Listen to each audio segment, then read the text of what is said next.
There is more often than not a certain magic to travelling from one's own home to a foreign land, though the magic is often what we least expect it to be. I often wonder, what makes one a traveller? Is it one's burning curiosity of foreign places, one's need to escape from the hustle and bustle of familiar city life, or an attempt to discover a new world through one's camera lens?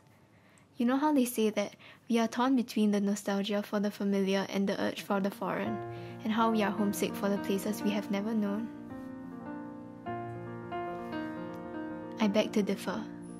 You step into a new city. You catch glimpses of both the foreign and the familiar in quaint streets, glass windows, hanging electrical wires, bright subway trains in darkened tunnels, and white shopping boardwalks. The funny thing about travelling is that I see home in every place I go. It's almost as if we are travellers who are never really away from home. I love how the city wakes from its slumber and slowly stirs to life in the morning. It's funny how you can feel so foreign in your own country, especially on a little island like this, but I'm as much of a tourist as the foreigners perched precariously on trishaws. Still, I love watching my city wake up in the mornings, wiping traces of sleep from its eyes. Everything is gentler, softer, more muted. But Singapore never ceases to be in a rush against time. Things change so quickly, too quickly perhaps. Then again, what do I know about slow? I was born into a generation primed to be fast, to embrace development, to know change as the only constant.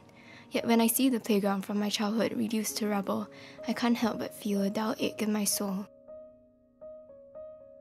Ironically, I marvel at the numerous construction sites dotting this island, the canary-coloured cranes rooted to the ground, standing before the towers of grey. Their incompletion is a reflection of this nation which continually morphs into something new, just like my own identity as I transition from youth to adulthood. I love them for the potential they hold. Their lack of character makes them capable of being more than unfilled voids. It's easy to lose oneself in a place where things are constantly moving. One is swept away by the rush of things. In a city people say is impossible to get lost in, one somehow loses oneself in the ebb and flow of the crowd. Yet it's not a sense of something lost or left behind, for there exists a certain poignancy in recognizing that you are one with the flow that permeates this city. I feel like I'm always travelling, but I'm never truly away from home.